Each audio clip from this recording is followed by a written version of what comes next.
Good morning વિદ્યાર્થી મિત્રો. સો આજનો આપણો ટૉપિક છે આયનીકરણ એન્થાલ્પી. એકચ્યુઅલી ખૂબ જ ઇમ્પોર્ટન્ટ ટૉપિક છે, બરાબર. એનું ઇંગ્લિશ જો કહેવું હોય તો એ થાય છે આયોનાઇઝેશન. Ionisation enthalpy.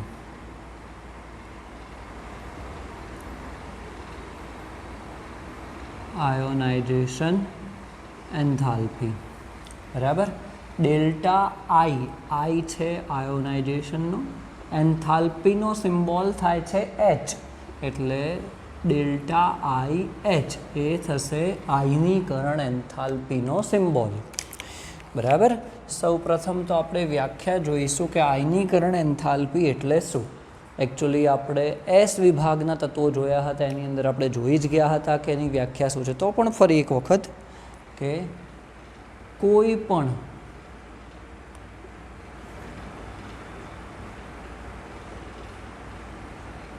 પરમાણુની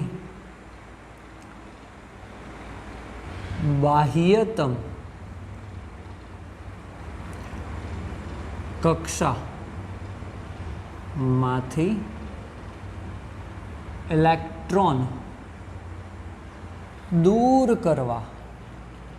ઇલેક્ટ્રોન દૂર કરવા માટે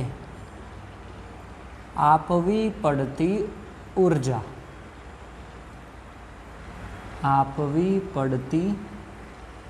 ઉર્જા જેને આયનીકરણ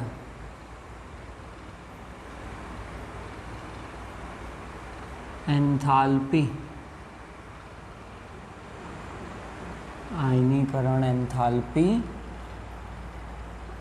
કહેવાય, બરાબર. એકદમ સિમ્પલ વ્યાખ્યા છે કે કોઈ પણ પરમાણુની બાહ્યતમ કક્ષામાંથી ઇલેક્ટ્રોન દૂર કરવા માટે આપવી પડતી ઉર્જા જેને આયનીકરણ એન્થાલ્પી કહેવાય. તો ધારો કે આપણે એવું કરી લઈએ કે કોઈ તત્વ એક્સ છે, બરાબર,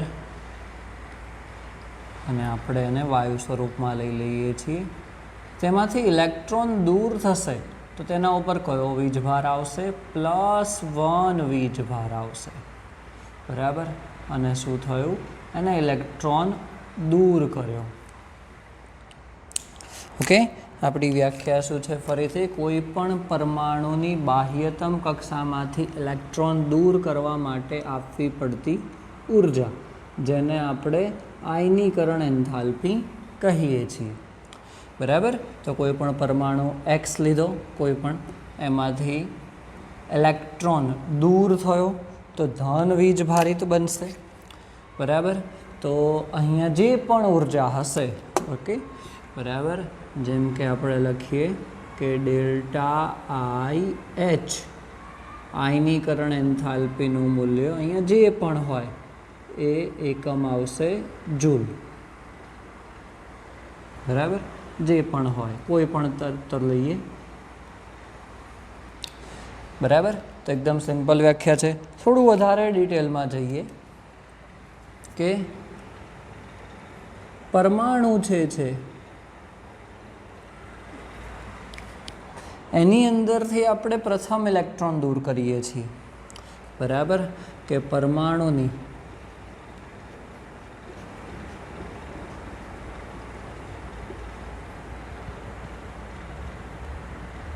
બાહ્યતમ કક્ષા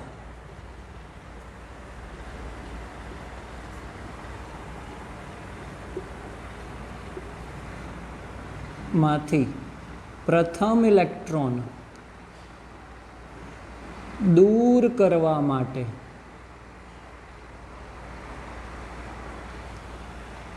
આપવી પડતી ઉર્જાને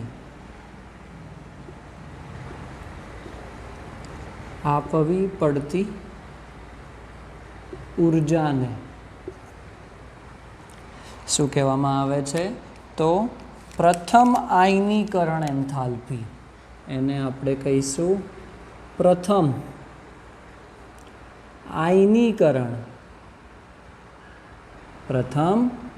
આયનીકરણ એન્થાલ્પી. ચલો એનો સિમ્બોલ શું થઈ જશે? ડેલ્ટા IH એટલે આયનીકરણ એન્થાલ્પી અને 1 સિમ્બોલ એટલે કે પ્રથમ આયનીકરણ એન્થાલ્પી કહેવાય. પ્રથમ આયનીકરણ એન્થાલ્પી કહેવાય. ધારો કે આપણે એક એક્ઝામ્પલ લઈ લઈએ.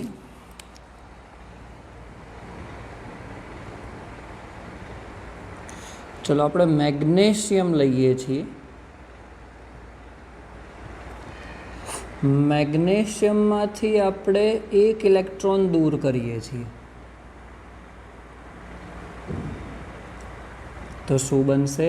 Mg+1 બનશે અને એક ઇલેક્ટ્રોન આપણે દૂર કર્યો. બરાબર. ચલો તો અહીંયા શું હશે? ડેલ્ટા IH1 કહેવામાં આવે. એની પ્રથમ આયનીકરણ એન્થાલ્પી. ચલો એ જ રીતે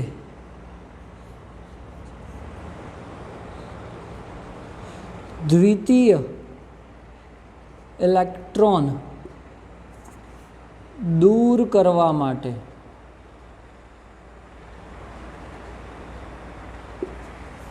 આપવી પડતી ઊર્જાને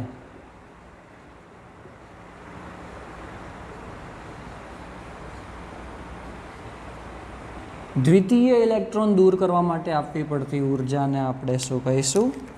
દ્વિતીય આયનીકરણ એન્થાલ્પી. દ્વિતીય આયનીકરણ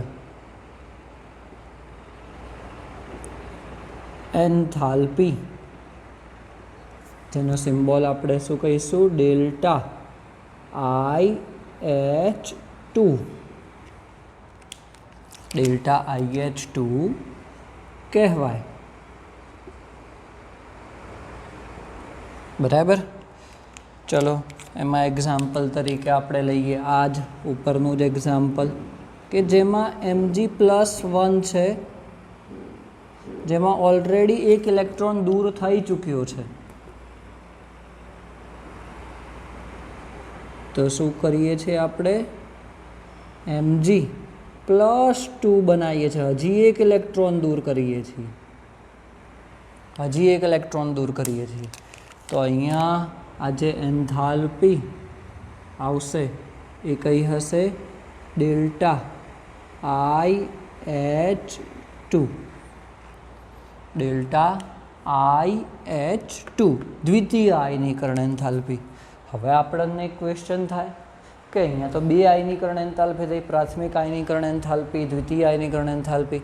તો કઈ આયનીકરણ એન્થાલ્પીનું મૂલ્ય વધારે હશે? કઈ આયનીકરણ એન્થાલ્પીનું મૂલ્ય ઓછું હશે? બરાબર. આપણે એક એક્ઝામ્પલથી સમજીએ. બરાબર. એક્ઝામ્પલ લખવાનું નથી, તમારે ખાલી સમજવાનું છે. અહીંયા આ જ વસ્તુ આપણે જોઈએ છીએ. તો પછી મેગ્નેશિયમનો પરમાણુ ક્રમાંક 12 છે. એની અંદર 12 પ્રોટોન છે અને 12 ઇલેક્ટ્રોન છે. જો આપણે Mg+ લઈએ તો 12 પ્રોટોન છે અને 11 ઇલેક્ટ્રોન છે. એ જ રીતે Mg+ અહીંયા છે, 12 પ્રોટોન અને 11 ઇલેક્ટ્રોન. તો આકર્ષણ બળ શેમાં વધારે છે? તમારા ધ્યાનમાં એ પહેલાં તો આવવું જોઈએ. તો Mg કરતાં Mg+1 ની બાહ્યતમ કક્ષામાં આકર્ષણ બળ વધારે હશે. કઈ રીતે કહી શકીએ? ચલો Mgની અંદર 12 પ્રોટોન છે, 12 ઇલેક્ટ્રોન છે. 12 પ્રોટોન એ 12 ઇલેક્ટ્રોનને આકર્ષે છે, જ્યારે Mg+1માં 12 પ્રોટોન 11 ઇલેક્ટ્રોનને આકર્ષે છે. એનો મતલબ કે Mg+1ની અંદર 12 પ્રોટોન કેટલા ઇલેક્ટ્રોનને? 11 ઇલેક્ટ્રોનને. એટલે કે એનો જે આ જનક પરમાણુ છે Mg, એના કરતાં Mg+1માં આયનીકરણ એન્થાલ્પી આકર્ષણ ઇલેક્ટ્રોનનું વધારે હશે. તો સૌપ્રથમ તો આપણે 12 પ્રોટોન 12 ઇલેક્ટ્રોન હતા, એમાંથી 1 ઇલેક્ટ્રોન દૂર કરી દીધો, એટલે એ પ્રથમ આયનીકરણ એન્થાલ્પીનું મૂલ્ય થઈ ગયું. ચલો, દ્વિતીય માટે હવે શેમાંથી ઇલેક્ટ્રોન કાઢવાનો છે? તો Mg+માંથી. તો હવે બીજો ઇલેક્ટ્રોન દૂર કરવો હશે. પહેલાં તો આ વસ્તુ હતી કે 12 પ્રોટોન અને 12 ઇલેક્ટ્રોન હતા, એ પ્રથમ આયનીકરણ એન્થાલ્પી થઈ ગયું, 1 ઇલેક્ટ્રોન દૂર કરી દીધો. બીજો ઇલેક્ટ્રોન દૂર કરવાનો છે, તો એ વખતે સિચ્યુએશન જુઓ કઈ છે? 12 પ્રોટોન અને 11 ઇલેક્ટ્રોન. તો હવે 12 પ્રોટોન અને 12 ઇલેક્ટ્રોન કરતાં 12 પ્રોટોનનું 11 ઇલેક્ટ્રોન પ્રત્યેનું આકર્ષણ બળ વધારે હશે. આકર્ષણ બળ વધારે હશે તો ઇલેક્ટ્રોનને દૂર કરવા માટે આપવી પડતી ઉર્જા પણ વધશે. ઇલેક્ટ્રોનને દૂર કરવા માટે આપવાની ઉર્જા વધે, એનો મતલબ કે દ્વિતીય આયનીકરણ એન્થાલ્પીનું મૂલ્ય વધારે હશે. બરાબર. તો આના ઉપરથી આપણે કન્ક્લુઝન એ કાઢી શકીએ કે દ્વિતીય આયનીકરણ એન્થાલ્પીનું મૂલ્ય પ્રાથમિક આયનીકરણ એન્થાલ્પી કરતાં વધારે હશે. એ જ રીતે તૃતીય આયનીકરણ એન્થાલ્પીનું મૂલ્ય વધારે હશે. તો આપણે એવું લખી શકીએ કે ડેલ્ટા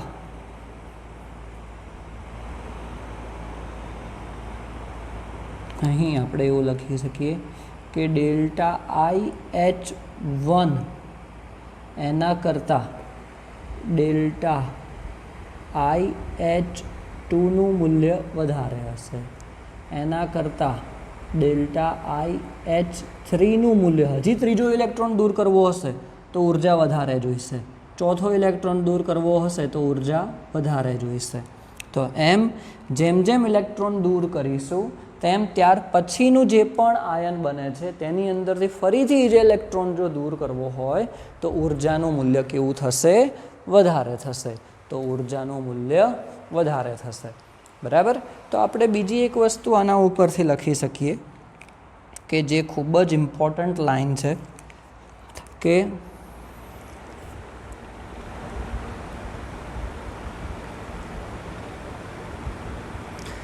કેન્દ્રનું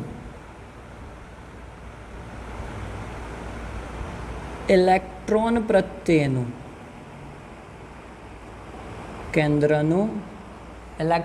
પ્રત્યેનું આકર્ષણ બળ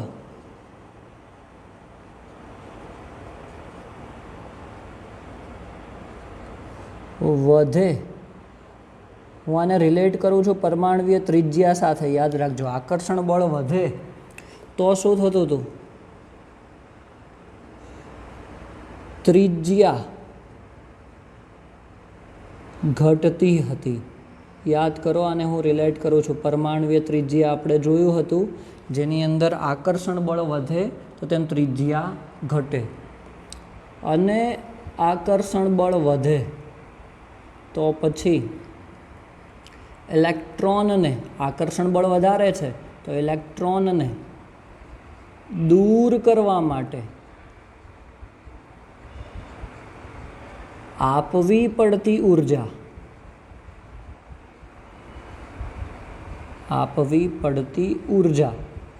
એ પણ કેવી થશે?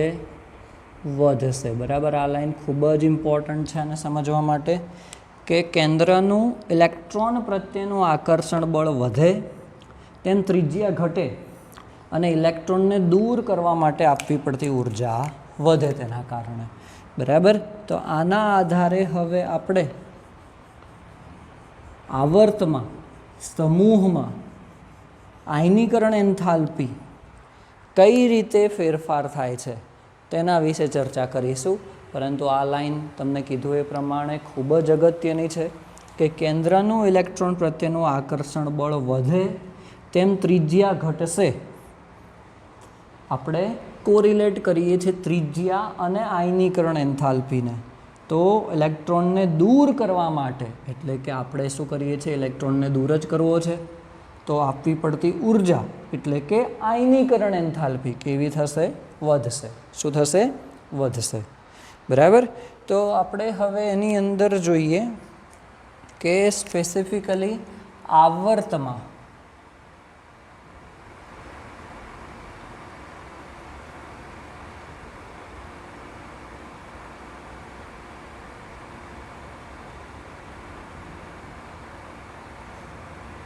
સૌથી પહેલાં તો એની પહેલાં પણ આપણે એક વસ્તુ શીખીએ જે છે શિલ્ડિંગ અસર.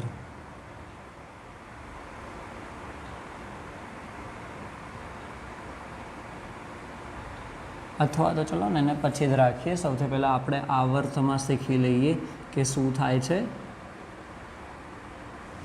આવર્તમાં.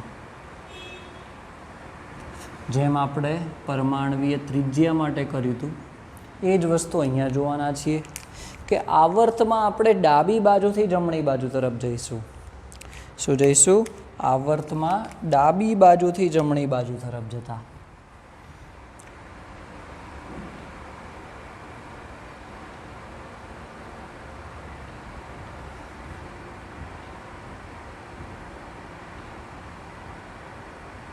ડાબીથી આપણે જવાના છીએ જમણી બાજુ.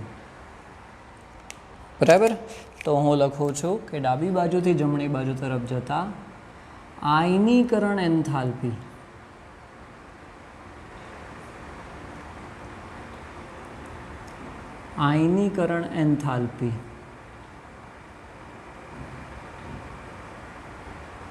નું મૂલ્ય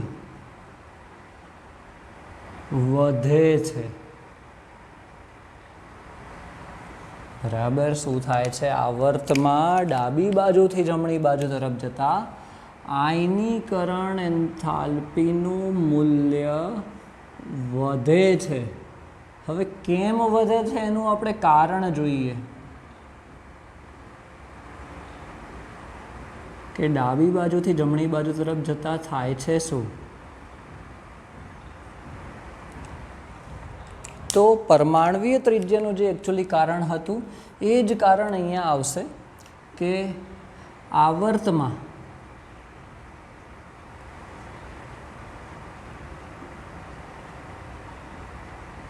ડાબી બાજુથી જમણી બાજુ તરફ જતા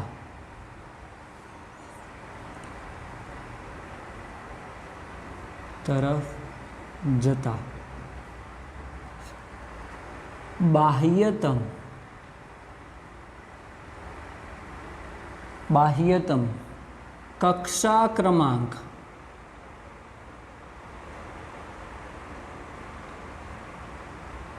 બદલાતો નથી.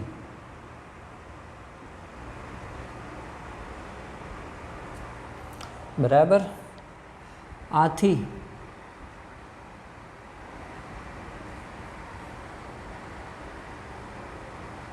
આથી વધતા જતા કેન્દ્રીય વીજભારના કારણે વીજભારથી બાહ્યતમ કક્ષા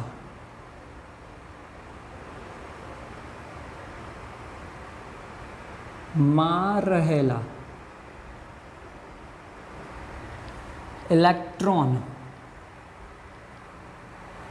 પ્રત્યેનું આકર્ષણ બળ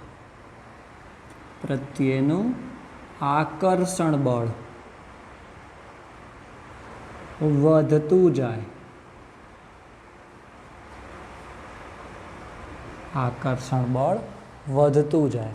શું કહેવા માંગે છે લાઈન ફરીથી કે કેન્દ્રીય વીજ ભાર વધવાથી એટલે ડાબી બાજુથી જમણી બાજુ તરફ જઈશું. આપણે એક્ઝામ્પલ જોઈએ કે જેમાં શું થશે કે કેન્દ્રીય વીજ ભાર એટલે કે પ્રોટોનની સંખ્યા વધતી જશે, એની સામે ઇલેક્ટ્રોનની સંખ્યા પણ વધે છે, પરંતુ મેઇન જે લાઈન શું છે કે બાહ્યતમ કક્ષા ક્રમાંક બદલાતો નથી.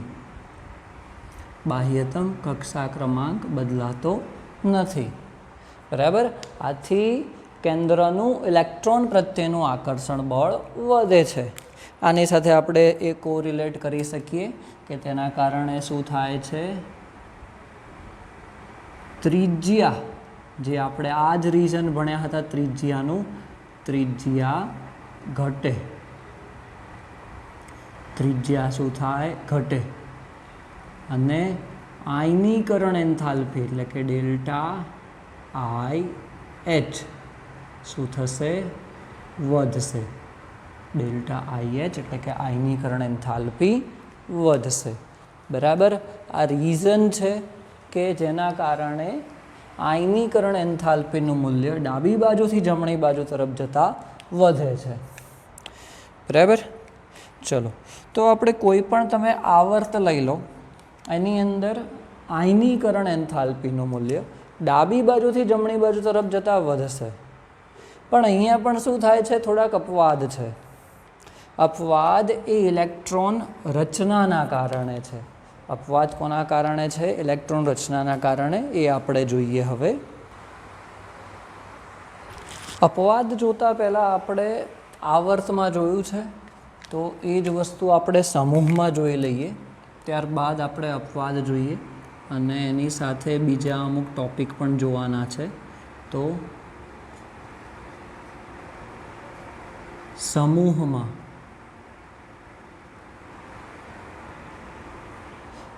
આપણે જનરલી કઈ બાજુથી કઈ બાજુ તરફ જઈએ છીએ, તો ઉપરથી નીચે તરફ.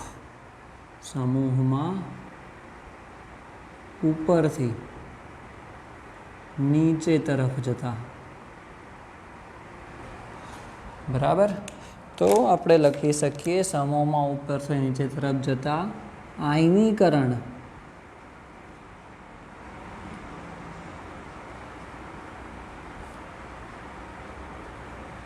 એન્થાલ્પીનું મૂલ્ય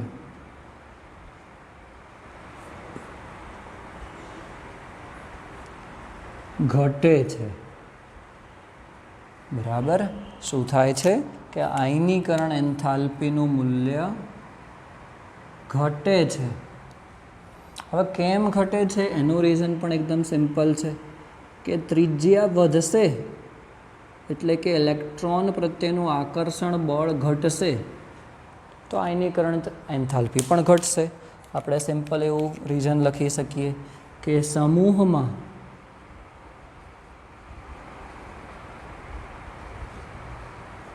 ઉપરથી નીચે તરફ જતા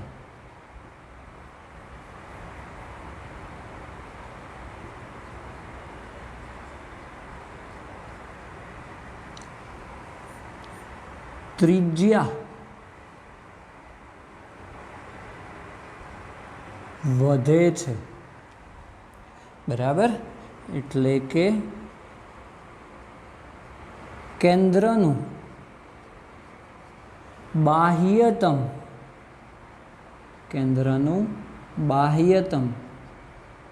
કક્ષામાં રહેલા ઇલેક્ટ્રોન પ્રત્યેનું આકર્ષણ બળ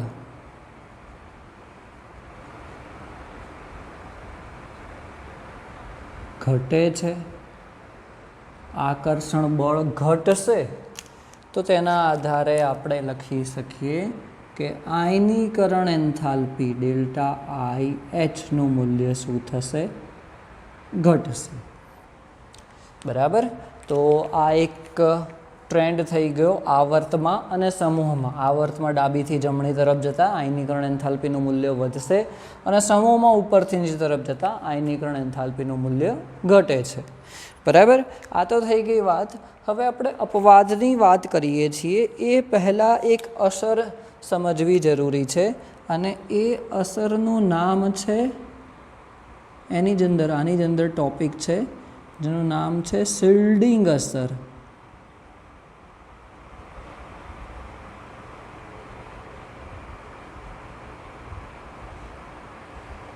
શિલ્ડિંગ અસર. ચલો, શિલ્ડિંગ અસર આ શબ્દ એના ઉપરથી તમને એક આઈડિયા તો આવવો જોઈએ કે એ શું કરશે. શિલ્ડ એટલે કે એક આવરણ, એક પ્રોટેક્ટિવ કવચ પૂરું પાડશે. કવચ કહી શકાય એને. શું કહી શકાય? કવચ કહી શકાય. શિલ્ડિંગ અસર, તો શિલ્ડનો મતલબ શું થઈ જશે? એક કવચ કે તત્વોમાં અંદરની કક્ષામાં રહેલા ઇલેક્ટ્રોન તે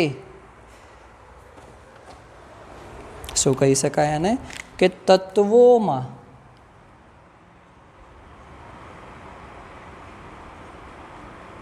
અંદરની કક્ષા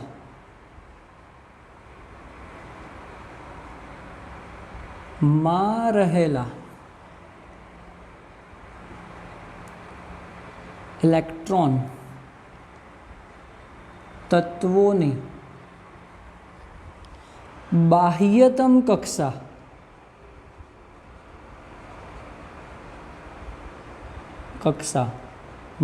રહેલા ઇલેક્ટ્રોન, તત્વોની અંદરની કક્ષામાં રહેલા ઇલેક્ટ્રોન તે તત્વોની બાહ્યતમ કક્ષામાં રહેલા ઇલેક્ટ્રોનને કેન્દ્રના આકર્ષણ બળ પ્રત્યે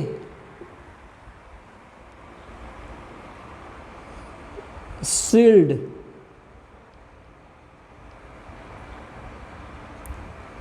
પૂરું પાડે છે. શું કરે છે? કેન્દ્રના આકર્ષણ બળ પ્રત્યે શિલ્ડ પૂરું પાડે છે, એને પરિઆવૃત કરે છે, પરિરક્ષિત કરે છે. બીજું કહેવું હોય તો પરિરક્ષિત કરે છે, રક્ષા કરે છે, તેની પૂરું પાડે છે. આ અસરને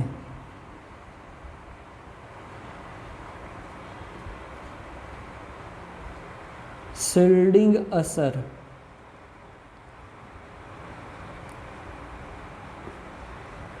કહે છે.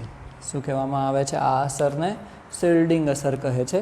આપણે એક્ઝામ્પલ થ્રુ સમજીશું કે પહેલાં તો આપણને ખબર છે કે તત્વોનો કેન્દ્રીય વીજભારના કારણે એ કક્ષામાં રહેલા ઇલેક્ટ્રોનને આકર્ષતો હોય, બરાબર.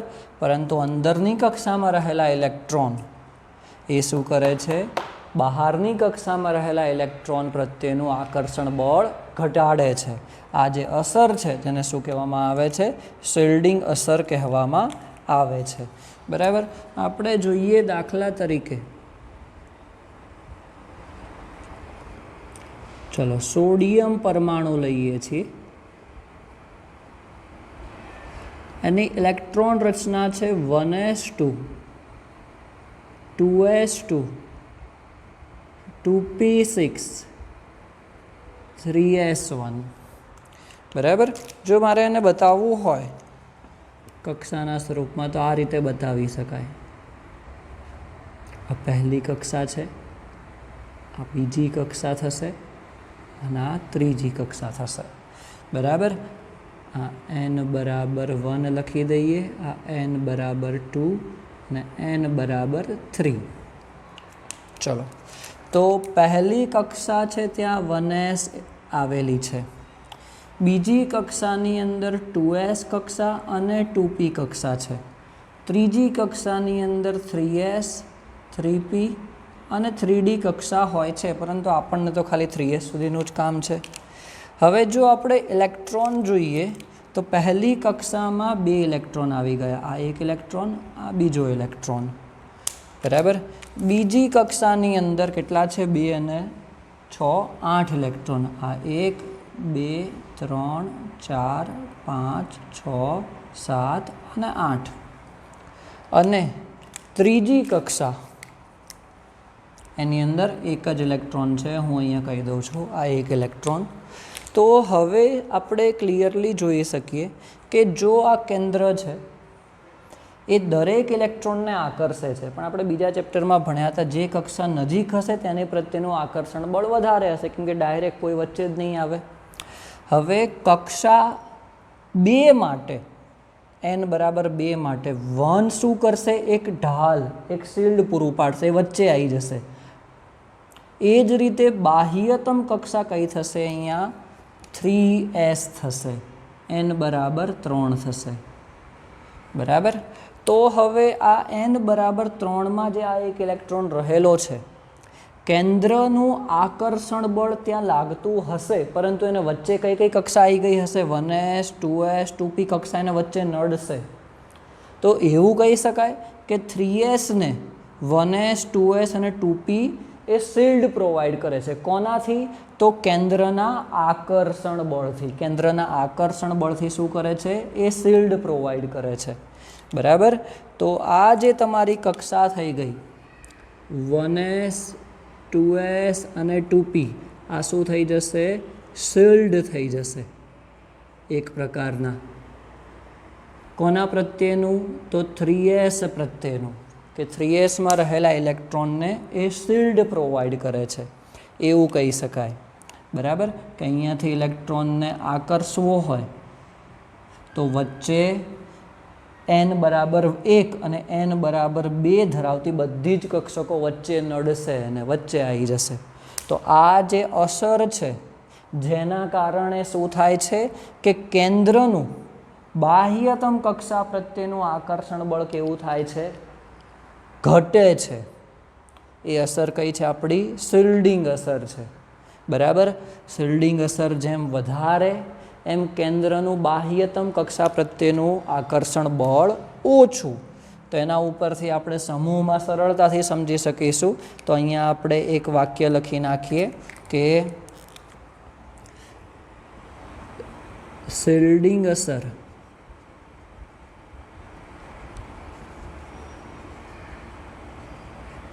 વધારે તેમ કેન્દ્રનું બાહ્યતમ કક્ષા પ્રત્યેનું આકર્ષણ બળ ઓછું.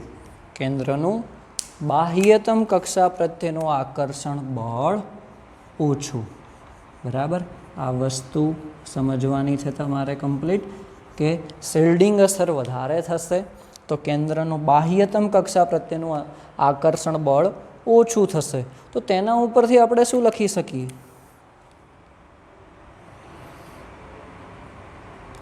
તો પછી આયનીકરણ એન્થાલ્પી ડેલ્ટા IH નું મૂલ્ય પણ શું થશે?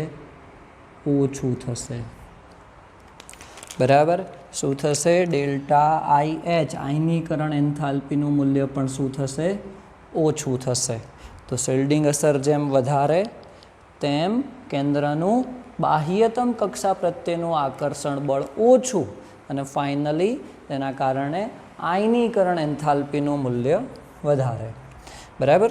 ચલો વિદ્યાર્થી મિત્રો, આની સાથે તમે એક આ સ્ક્રીનશોટ લઈ લેજો લખવા માટે, કેમ કે હું હવે અડધો ભાગ બોર્ડનો ભૂસવા જઈ રહ્યો છું. ઓકે, એટલે સ્ક્રીનશોટ લઈ લો હવે તમે. ચલો, તો હવે આપણા એક અપવાદ અને કારણ ઉપર આવી જઈએ. એકચ્યુઅલી આ શું છે? આવર્તમાં જે આપણે નિયમ શીખ્યા છીએ, બરાબર, એના અપવાદ છે. તમને પહેલાં જે ભણાવવાનો હતો પણ આપણે અહીંયા છેલ્લે જોઈ રહ્યા છે, કેમ કે એમાં શિલ્ડિંગ અસર કામ કરશે. તો કારણ એ છે કે એકચ્યુઅલી તો આપણે જોવા જઈએ તો અહીંયા હું લખું છું એમને કે લિથિયમ, પછી આવશે beryllium, boron, carbon, nitrogen, oxygen, fluorine. તો આપણો નિયમ શું છે કે ડાબીથી જમણી તરફ જતાં આયનીકરણ એન્થાલ્પીનું મૂલ્ય વધે. તો લિથિયમ કરતાં બેરેલિયમનું વધારે છે, પણ પાછું બોરોનનું વધારે હોવું જોઈએ. તો શું છે? અપવાદ તરીકે એવું છે કે બેરેલિયમનું વધારે છે બોરોન કરતાં. પાછો આપણો નિયમ હતો એ જ રીતે થશે કે બોરોન અને બેરેલિયમ કરતાં કાર્બનનું વધારે છે, કાર્બન કરતાં નાઇટ્રોજનનું વધારે છે. પાછો એક અપવાદ આવી જાય છે કે નાઇટ્રોજન કરતાં ઓક્સિજનનું વધારે હોવું જોઈએ આપણા નિયમ અનુસાર, પણ શું થાય છે? કે નાઇટ્રોજનનું વધારે છે, એ પણ આપણે આના પછી જોવાનું છે. પાછો આવી જાય છે આ અપવાદ. ઓકે, તો આ રીતનો કંઈક ક્રમ બને છે.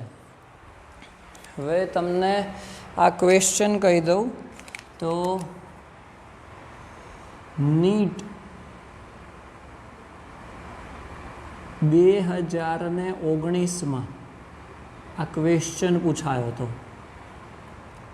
2019ના પેપરમાં 4 માર્ક્સમાં કે નીચેનામાંથી કયો આયનીકરણ એન્થાલ્પીનો ક્રમ સાચો છે. બરાબર, તો આ વસ્તુ ધ્યાન રાખવાની છે. તો ચલો આપણે જોઈએ હવે કે અહીંયા લખ્યું છે બેરેલિયમ કરતાં આયનીકરણ એન્થાલ્પીનું મૂલ્ય બોરોન કરતાં શા માટે વધારે છે. તો આન્સરમાં સૌથી પહેલાં તો આપણે કરીએ કે બેરેલિયમ એનો પરમાણુ ક્રમાંક કયો છે તો 4 છે. એની ઇલેક્ટ્રોન રચના લખીએ તો 1s2 2s2 થશે. બરાબર, એની સામે આપણે બોરોનની ઇલેક્ટ્રોન રચના લખીએ છીએ જેનો પરમાણુ ક્રમાંક 5 છે. 1s2 2s2 2p1 થશે. બરાબર, હવે શિલ્ડિંગ અસર યાદ કરો કે અંદરની કક્ષા શું કરશે, બાહ્યતમ કક્ષાના ઇલેક્ટ્રોનને શું કરશે, શિલ્ડ પૂરું પાડશે. તો આપણે ક્લિયરલી અહીંયા જોઈ શકીએ છીએ કે બેરેલિયમની અંદર શિલ્ડિંગ અસર ઓછી છે, ખાલી 1s કક્ષામાં જ જોવા મળે છે. અને બોરોનની અંદર 1s અને 2s એ બંને શિલ્ડ પૂરું પાડે છે.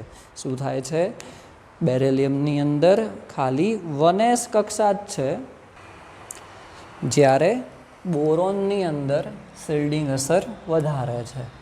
બરાબર, તો આપણે અહીંયા એવું લખી શકીએ કે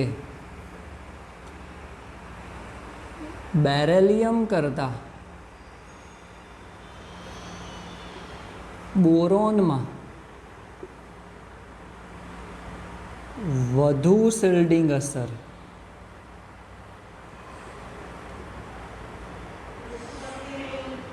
જોવા મળે છે. બેરેલિયમ કરતાં બોરોનમાં વધુ શિલ્ડિંગ અસર જોવા મળે છે. એટલે કે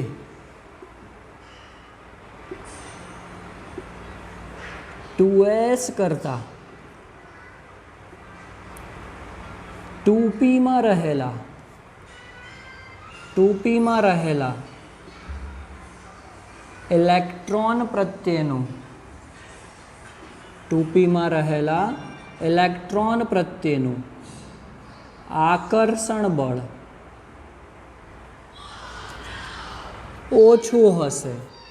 આકર્ષણ બળ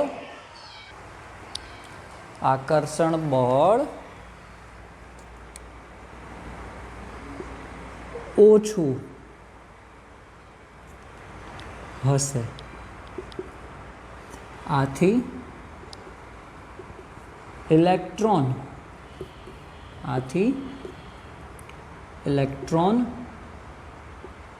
દૂર કરવા ઓછી ઉર્જાની જરૂર પડે.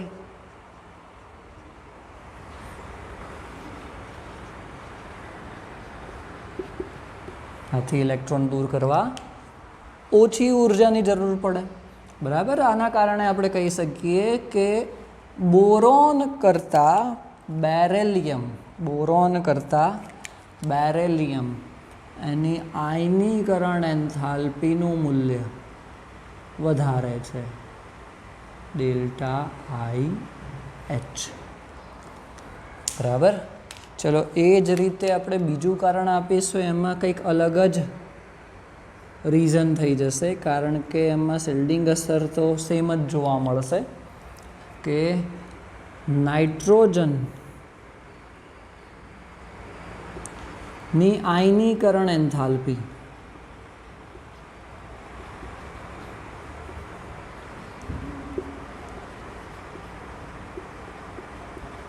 નું મૂલ્ય શા માટે ઓક્સિજન કરતાં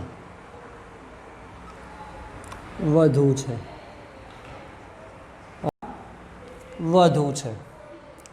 બરાબર. તો આપણે એવું જોઈ શકીએ સૌથી પહેલાં તો તમને જે કીધું પ્રમાણે એ જ કરીએ છીએ કે ચલો નાઇટ્રોજનની ઇલેક્ટ્રોન રચના આપણે લખીએ. પરમાણુ ક્રમાંક 7 છે. ઇલેક્ટ્રોન રચના થશે 1s2 2s2 2p3 થઈ જશે. ચલો એ જ રીતે ઓક્સિજનની ઇલેક્ટ્રોન રચના લખીએ. પરમાણુ ક્રમાંક 8 છે. 8 ઇલેક્ટ્રોન ભરવાના છે. 1s2 2s2 2p4 થઈ જશે. હવે અહીંયા તો એક વસ્તુ કોમન થઈ જાય છે કે બાહ્યતમ કક્ષા 2p છે, અહીંયા પણ 2p જ છે. શિલ્ડિંગ અસર પણ સેમ છે. તો પછી શું ફરક છે? ફરક ક્યાં છે? તો ફરક છે એ એની પેટા કક્ષકમાં.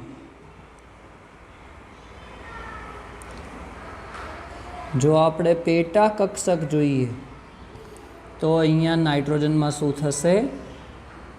ત્રણેય પેટા કક્ષકમાં એક એક ઇલેક્ટ્રોન છે. જ્યારે ઓક્સિજનની પેટા કક્ષક જોઈએ આપણે 2p, તો એમાં આ રીતે ભરાશે. 3 પહેલાં ભરાઈ ગયા આપણે હોન્ડના નિયમ અનુસાર, અને ચોથો ઇલેક્ટ્રોન આવશે એ ફરીથી બીજી પેટા કક્ષકમાં. તો પેટા કક્ષકમાં અહીંયા 2 ઇલેક્ટ્રોન થાય છે, અને અહીંયા 3માં શું છે? એક એક ઇલેક્ટ્રોન છે. તો આપણે સૌ પ્રથમ કારણમાં તો એવું લખીએ અને સમજતા જઈએ કે નાઇટ્રોજન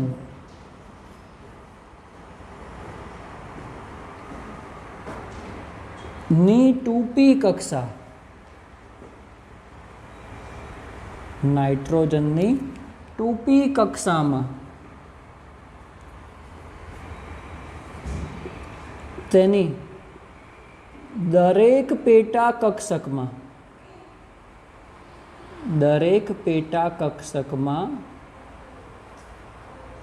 એક એક ઇલેક્ટ્રોન છે. જ્યારે ઓક્સિજન ની 2p કક્ષકમાં તેની એક પેટા કક્ષકમાં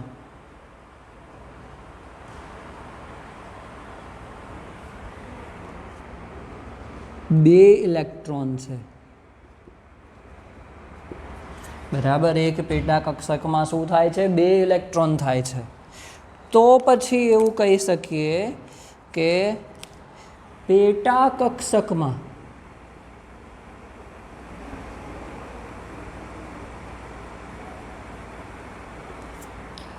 ઇલેક્ટ્રોન પ્રત્યેનું અપાકર્ષણ બળ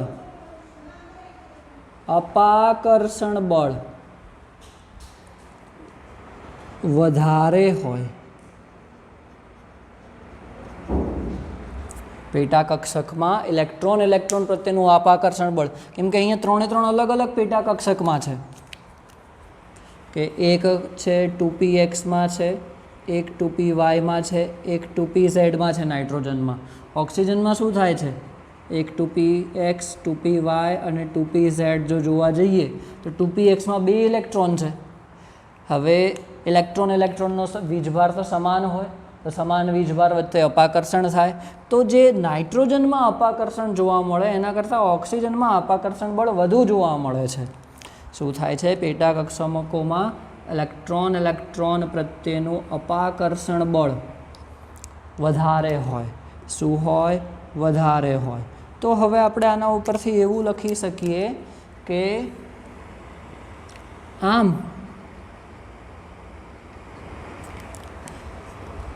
ઓક્સિજનમાં ઇલેક્ટ્રોન પ્રત્યેનું અપાકર્ષણ બળ વધારે હોવાથી ઇલેક્ટ્રોન તેમાંથી નાઇટ્રોજનની સરખામણીમાં સરળતાથી દૂર કરી શકાય છે બરાબર. એના કારણે આપણે કહી શકીએ કે નાઇટ્રોજનની આયનીકરણ એન્થાલ્પીનું મૂલ્ય ઓક્સિજન કરતાં કેવું છે? વધારે છે. નાઇટ્રોજનની આયનીકરણ એન્થાલ્પીનું મૂલ્ય ઓક્સિજન કરતાં વધારે છે બરાબર. તો અહીં તમારો આયનીકરણ એન્થાલ્પીનો આખો ટોપિક પૂરો થયો. તમને જે કીધું હતું એ પ્રમાણે તમારે એક વસ્તુ ખાસ યાદ રાખવાની છે. આવર્તમાં ડાબી બાજુથી જમણી બાજુ તરફ જતાં આયનીકરણ એન્થાલ્પીનું મૂલ્ય વધે છે. એને તમે ત્રિજ્યા સાથે કોરિલેટ કરો. કેમ કે તમે એક સાથે કોરિલેટ કરતા જશો તો તમને વધુ સરળ પડશે બરાબર. તો આપણે એવું કહી શકીએ કે ત્રિજ્યા અને આયનીકરણ એન્થાલ્પી એકબીજાના વ્યસ્ત પ્રમાણમાં છે બરાબર. તો ફાઇનલી તમે આ એક વસ્તુ યાદ રાખજો કે ત્રિજ્યા અને આયનીકરણ એન્થાલ્પી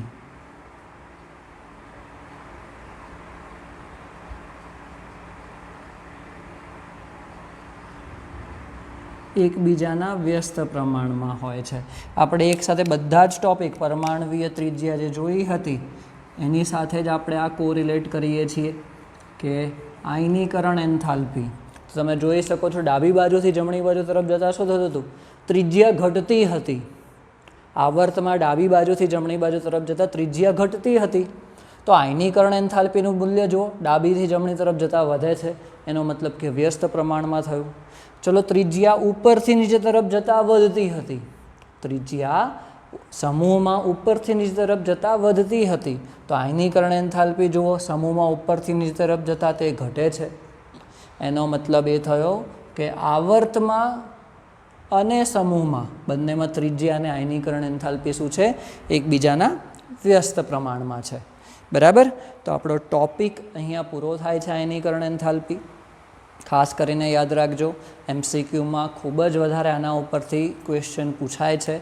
સમજવા માટે ટ્રાય કરજો. તમને જે રીતે સમજાયું છે ના ખબર પડે તો પછી કોન્ટેક્ટ કરી શકો છો ડિરેક્ટલી. Okay, thank you.